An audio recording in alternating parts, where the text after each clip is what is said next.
yours, by the way, including in your state, getting shot in school. Think about it. Think about what's happening. We can fix this. You know, we give tax breaks for racehorses more than we do kids these days. That's a bit of an exaggeration, but I'm not very far off. There are $1,600,000,000,000, and this is my wife saying, Joe, stop, but $1,650,000,000,000 in tax exemptions. I mean, something we're supposed to collect a tax for, but we don't, because we exempt them from it. They don't have to do it. It's about time we start, and I'll end with this, rewarding work, not just wealth. Ladies and gentlemen, if you, in fact,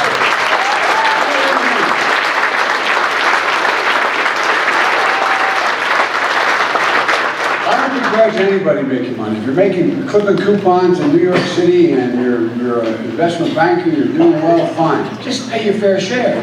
But here's the deal. You realize, as Warren Buffett pointed out a long time ago, if you're making $2, $3, $5, $10, $20, $50 million, you're paying a tax rate less than your secretary's paying. So here's the deal. I changed that real quick. Capital gains, here's how it works. You have a capital gain, you pay at the same rate your tax is. Yeah. That alone has raised $800 billion over the next 10 years. That's one thing. Look, we're not punishing anybody. It's not like we're punishing. They'll still be able to have 4 homes, you know? They'll still be able to do it. But all kidding aside, it will not change a single iota of a standard of living for people who work hard and make a lot of money. I get it. But I'll be darned if it's right for somebody who's making $25,000, $35,000, $40,000 a year paying at a tax rate that in fact is a higher rate than these guys pay for their capital gains. So look, don't want too much.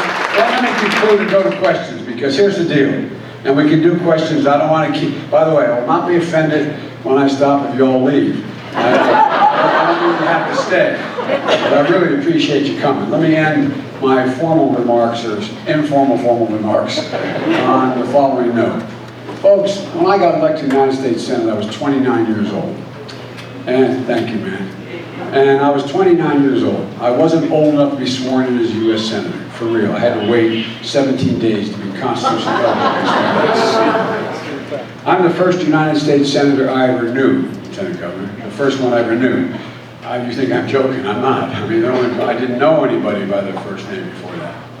And I come from, like a lot of you do, a fairly modest means. We weren't poor, but when my dad lost work in Scranton, there was nothing there. We moved down to a little steel town called Claymont, Delaware, and it took 3 years. But my dad finally got us a house, and we lived in what is now Section 8 housing. Was Section 8 housing.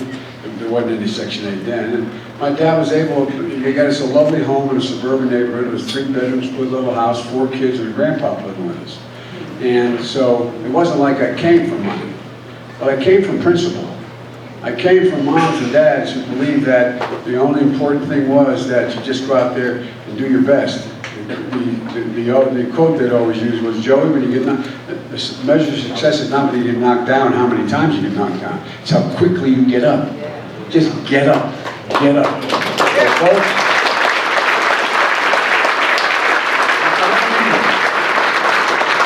it's time for America to get up. We are so much better. I'm more optimistic about America's chances in the 21st century than I've ever been in my entire life, my word. We have the most productive workers in the world. Our workers are 3 times as productive as workers in Asia. Fact. We're the wealthiest nation in the history of the world, and will remain that if, in fact, we invest in our people and not in a few and send the money overseas.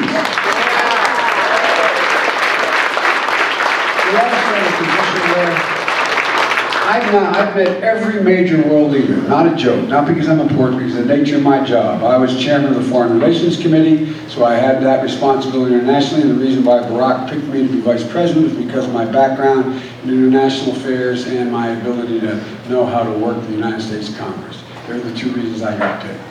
And I've met every major one. I've never met one single leader in the world, not a joke, who wouldn't trade places in a heartbeat with the President of the United States for the problems the President has. They pale by comparison. I got criticized by some, including among the 800 people running for the nomination, for saying I wasn't worried about China. I'm not worried about China if we do our job, if we invest in our people. China, I spent more time with Xi Jinping, the leader of China, than any world leader has, at least up to the time we left office, because Barack wanted me to get to know him. I traveled 17,000 miles with him. I had 25 hours of private meals with him with an interpreter. By the way, my interpreter handed all his notes in after the meeting.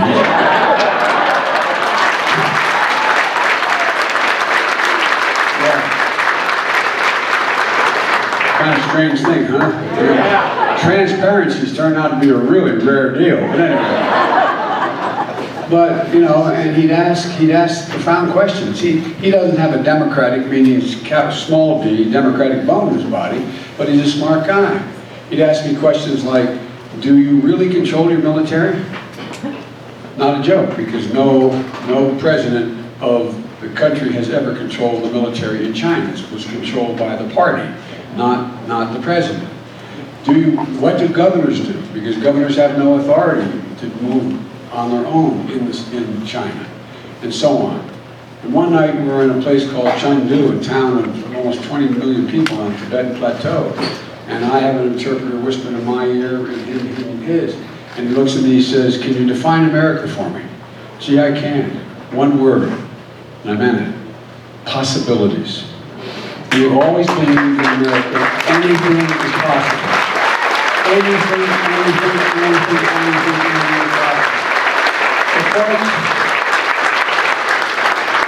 In China, just give one example. In China, and I don't say this with any satisfaction, in China, more people are going to die of cancer in the 20s, from 2020 to 2030, than all the rest of the world combined. Fact.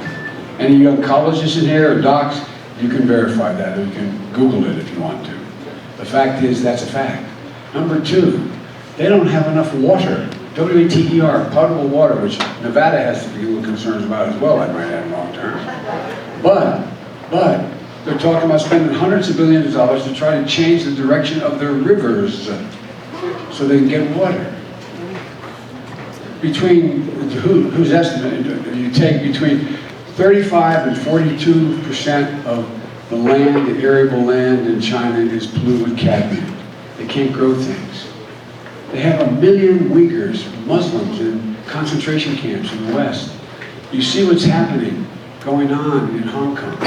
Folks, there's not a country in the world that can compete with us if we focus on who we are. So it's time to get up and take back this country. Yeah! Thank you all very much.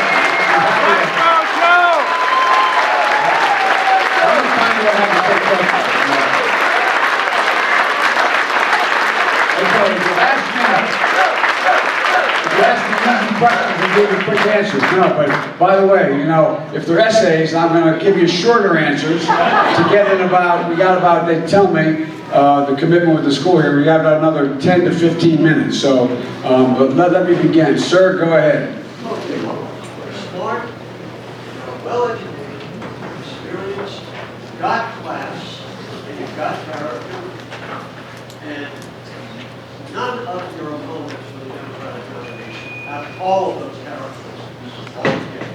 Okay, maybe they've got one or two or three. Okay, if you get the nomination in November, and if you Mr. Rogers, Mr. Leader, what the heck are you going? Well, that's a good question. You complimented me very highly and then said, what the hell's the matter with your campaign? That's a good question. I said, no, that's a legitimate question. So what was good? Thank you, sir. Thank you. Number one of the things that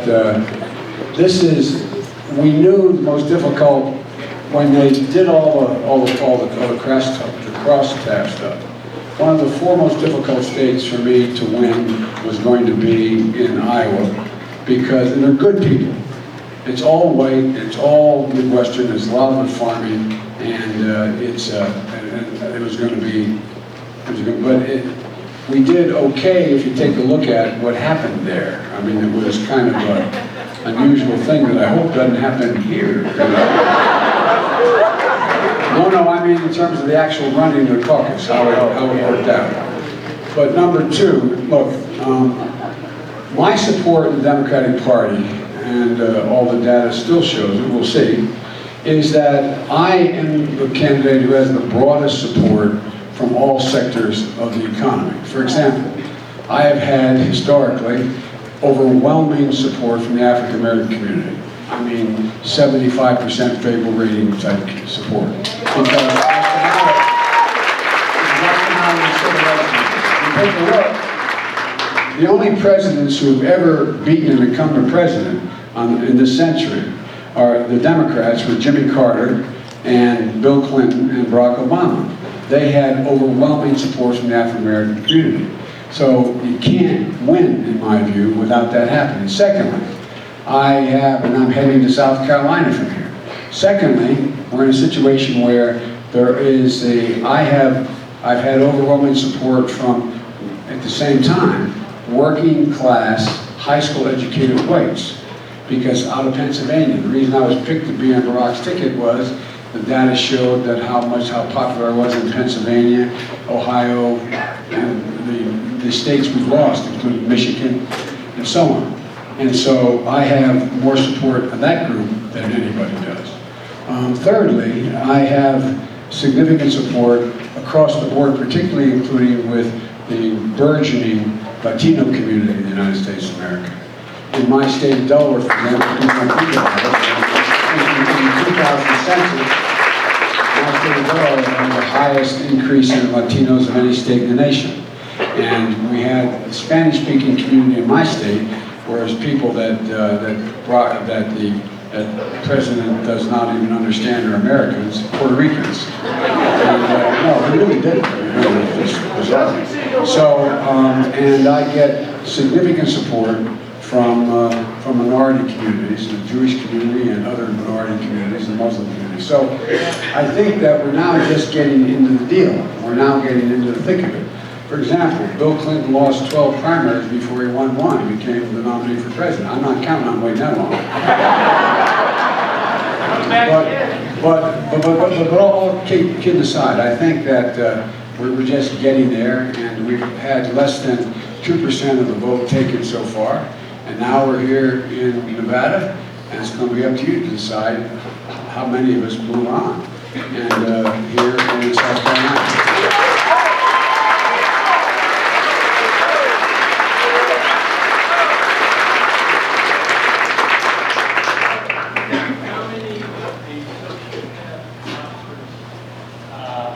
Executive orders are you going to overturn in the first day?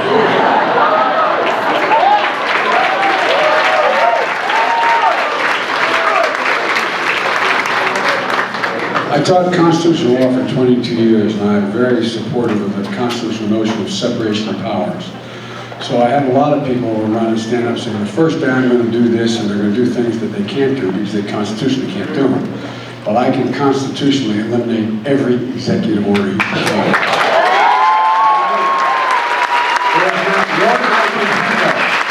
Healthcare, the environment. We're going to talk about the environment. Look what it means up here for you all. I mean, by the way, I was speaking to some of the firefighters. It doesn't matter whether you rake your leaves. You're still going to have fires. You know what I mean? And by the way, windmills don't cause cancer. And, you know, we can... And so, no, but I'm not joking. No, by the way, yeah, that's exactly right. But all kidding aside, all of them. I mean, I can't think of one that has been well-intended even. Look at all the executive orders they issued relative to the idea of an EPA, the Environmental Protection Agency. Now, what I will do, and what Brock and I did do, we significantly reduced the impediments for regulations to get moving on building things. That we can do, like we did the Tappan Zee Bridge, all these things. You can do it without eviscerating any of the environmental laws or any of the laws relating to labor.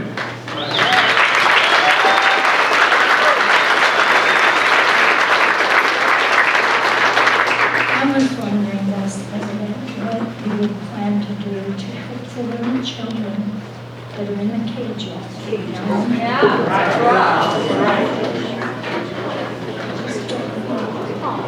That's not who we are. Did you hear the question? What we do to the little kids around the border in the cages? Number one, no child, period, will be held in a cage, period, period, period. We will, in fact, for me, immigration is all about family. All about family reunification. Nobody will be deported who is here, in fact, unless they are in a position of having committed a felony while here, or they engaged in a major felony we find out about. We're not going to be standing outside of mass, we're not going to be standing outside of doctor's offices, we're not going to be standing outside and arresting people. The anxiety causing, look, here's the deal. Think about this. One of the things I'm going to do when I put together an entire plan, and I'm going to do it literally the first, and I'm going to announce it in detail if and when elected, and begin to implement it between now and the time that I get sworn in. We have now 24 out of every 100 students in school today is a Latino. 24 out of every 100. 24. We're in a situation as well where we find that we have a population of people who have been here, over 11 million people, and they're not all Latino. There's Asian, they're African, across the board. That in fact, I'm going to lay down a detail, already have it written, a pathway to citizenship that's earned, and make sure that everybody is able to get into it. I'm going to, once again, legalize all the DACA students. These DACA students are more Americans than most Americans are. Well, I'm serious, think about it. Come along and you're 8 years old and mom says we're crossing the road. No, mom, leave me here. I don't want to go. I don't want to go. They don't know where they're from. They've never been there. They've been good, decent citizens, and they're great additions. By the way, you all know why we didn't talk about it, and I won't go into it unless you want me to later, but here's the deal. Think about this. You know why our Social Security system is still solid?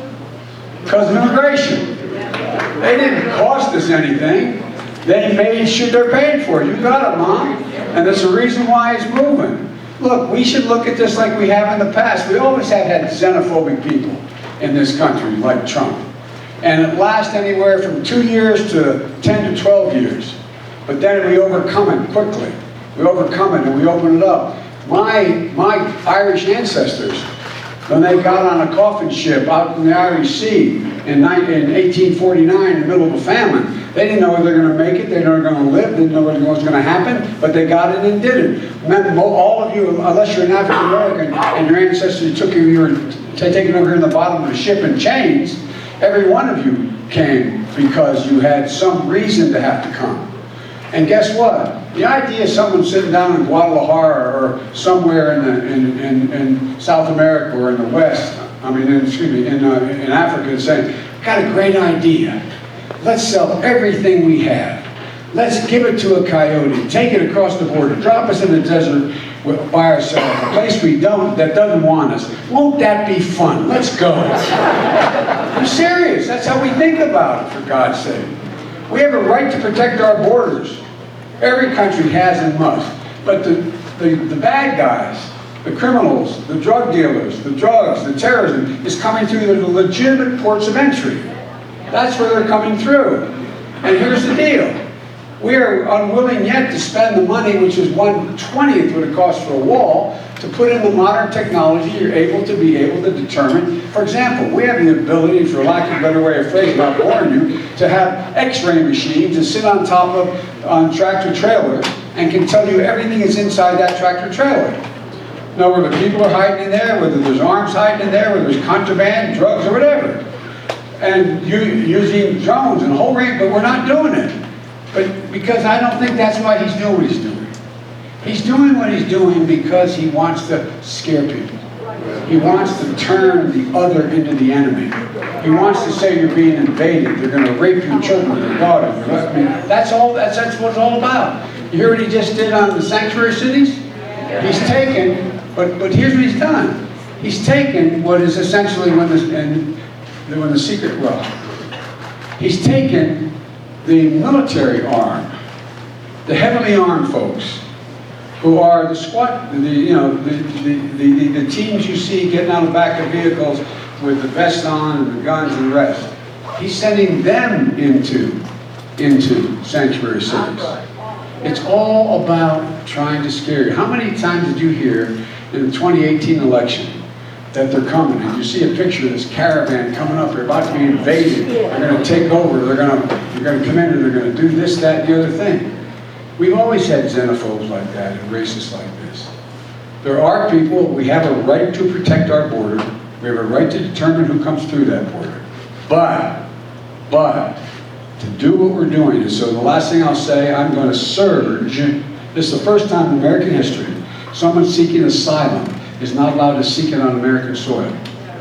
My wife went across the border in Brownsville on Christmas to sign, Thanksgiving, to provide meals. And the squalor, they're living on the other side of Brownsville. It's squalor. It's unhealthy. It's terrible. So I'm going to surge to the border.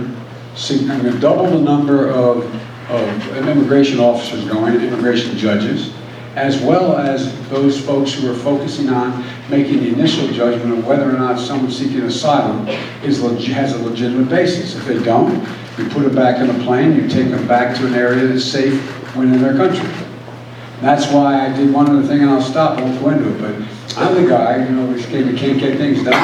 As Vice President, I was able to put together a group of Republicans and Democrats to provide $750 billion to the 3 states in question which are sending unaccompanied minors and say, we're going to change the circumstance on the ground so they don't want to leave in the first place. And it started to work. So I'd go into small towns and cities in El Salvador. I wouldn't give the money, make sure the State Department would not give the money to the leaders who were corrupt, and we'd say, we'll do the lighting for you in the city. We'll erect, essentially, Boys and Girls Club. We'll increase the number of hospitals. We'll pay for nurses, etc. The reason why people leave, and guess what? Immigration slowed down significantly until Trump came along and said, I'm not going to fund that anymore. Anyway, it's a long story.